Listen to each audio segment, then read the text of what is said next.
Did you know that 60% of family wealth disappears by the second generation?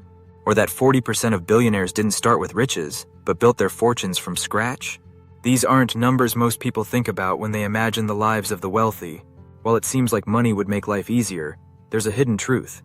Comfort often breeds complacency, while hardship fuels hustle. In this video, we're diving deep into why people with less money often work harder. It's not just about survival, it's about mindset, creativity, and resilience. We'll uncover surprising strategies that the rich use to stay ahead, but also what they're missing. You'll learn why the lifestyle trap holds back those with wealth, and how scarcity pushes others to thrive. Stick around, because by the end, you'll see why grit and resourcefulness often beat privilege, and how anyone can use these lessons to work smarter, no matter where they start. Ready? Let's dive in! Chapter 1. The birthright myth. Are the rich born different? Many believe that being born into wealth guarantees success, but that's not always true. Sure, wealthy families often provide a head start, like access to better schools, networks, and opportunities.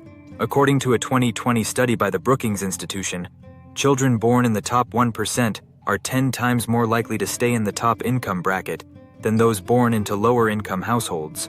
But wealth alone doesn't determine hard work. Often, those born into affluence don't face the same struggles that build perseverance. Steve Siebold, author of How Rich People Think, once said, "Comfort kills ambition." Children of wealthy families may lack the drive that comes from having to fight for everything. This can lead to complacency. Compare that to someone from a lower income background who is motivated by necessity. This drive can make them work harder. Malcolm Gladwell, in his book Outliers, talks about the 10,000-hour rule, a theory that mastery comes with 10,000 hours of hard work. Interestingly, many people without wealth end up putting in more hours because they have no safety net. It's about survival. The truth is, being born into privilege doesn't automatically mean someone will outwork others. Those from less privileged backgrounds often develop key traits, like resilience and adaptability.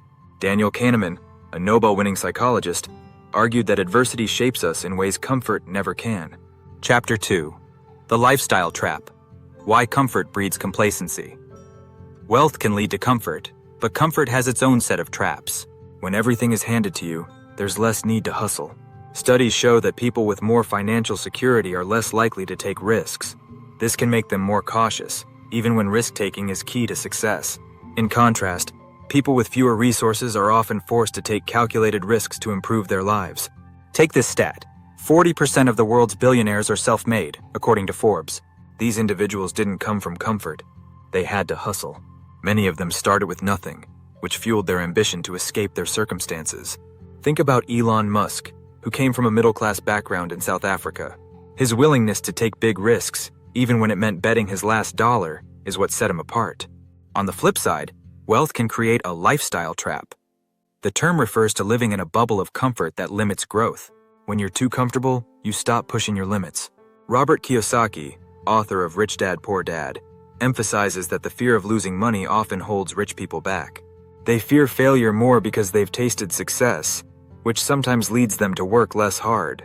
Meanwhile, those who have less are driven by the fear of staying in the same place. They work harder because they have more to lose if they don't. The comfort that comes with wealth can be paralyzing, while the discomfort of financial instability often lights a fire under people. Enjoying the video? Subscribe and let's jump back into the next segment. Chapter 3. The Learning Curve. Street Smarts versus Book Smarts. When it comes to education, there's a big gap between formal learning and life lessons. The rich often have access to the best schools, but that doesn't mean they have the practical skills needed to succeed. Studies show that only 9% of millionaires attended an Ivy League school, according to the Millionaire Next Door. This tells us that while education is important, it's not the whole picture. In contrast, people with less money often rely on street smarts. They learn from real-life experiences, which can be just as valuable as a formal education.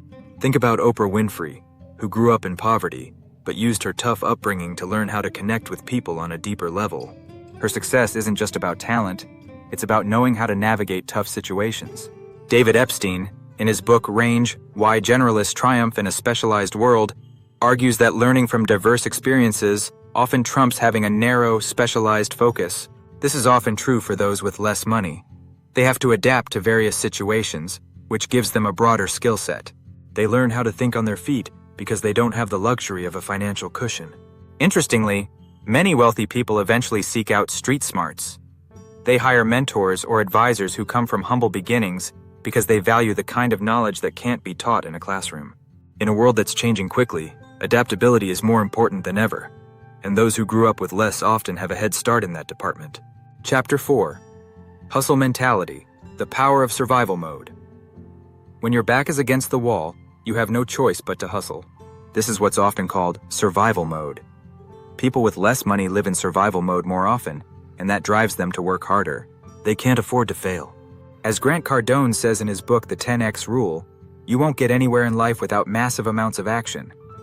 And when you're trying to make ends meet, action is mandatory. Interestingly, a Harvard Business Review study found that people under financial pressure often develop stronger problem-solving skills. When survival is the goal, creative solutions become second nature. Think about the single parent working 2 jobs and still finding time to upskill. This isn't just about working hard, it's about working smart. For the wealthy, survival isn't a daily concern. They have safety nets. But for those with less, each day is a battle to secure a better future. This can lead to a greater drive to seize every opportunity. For instance, Jeff Bezos started Amazon from his garage, knowing full well he had to hustle to make his vision a reality. He didn't have endless resources at the time, so failure wasn't an option. There's something about survival mode that sharpens instincts. Tony Robbins in his talks often says, "People aren't lazy, they just have goals that don't inspire them." For many, the goal is simple: survival. That alone is a powerful motivator. In contrast, comfort can sometimes make the rich hesitate. When you don't need to hustle, it's easy to coast. And coasting doesn't lead to breakthroughs. Those with less have to hustle hard to break through their financial barriers. And that's often what separates the doers from the dreamers. Chapter 5. Mindset Shift. Scarcity breeds resourcefulness. Growing up in scarcity forces you to become resourceful. This isn't a choice, it's a necessity. When you don't have enough, you learn to make the most of what you do have. Adam Grant, author of Originals, talks about how constraints drive creativity. It's why people who come from less are often more innovative. They've had to think outside the box their entire lives. A famous example is Sarah Blakely, the founder of Spanx. She started her billion-dollar company with just $5,000 in savings. Blakely often talks about how growing up with limited resources taught her to be scrappy and find clever solutions. Without scarcity, Spanx might never have been born. Data also backs this up. A study by CB Insights showed that 42% of startups fail because they didn't address market needs. But entrepreneurs from low-income backgrounds are more likely to spot gaps in the market because they've been solving problems their whole lives. They aren't just following trends, they're innovating based on what's really needed. In contrast, those born into wealth may rely too much on available resources instead of stretching their creativity. Having an abundance of resources can sometimes dull your instincts to innovate. Robert Greene, author of The 48 Laws of Power, explains that necessity is what forces us to innovate. For people with less, scarcity isn't a setback, it's a training ground. They're used to finding ways to stretch a dollar, to hustle harder, and to maximize every opportunity. In fact, scarcity often becomes their competitive edge.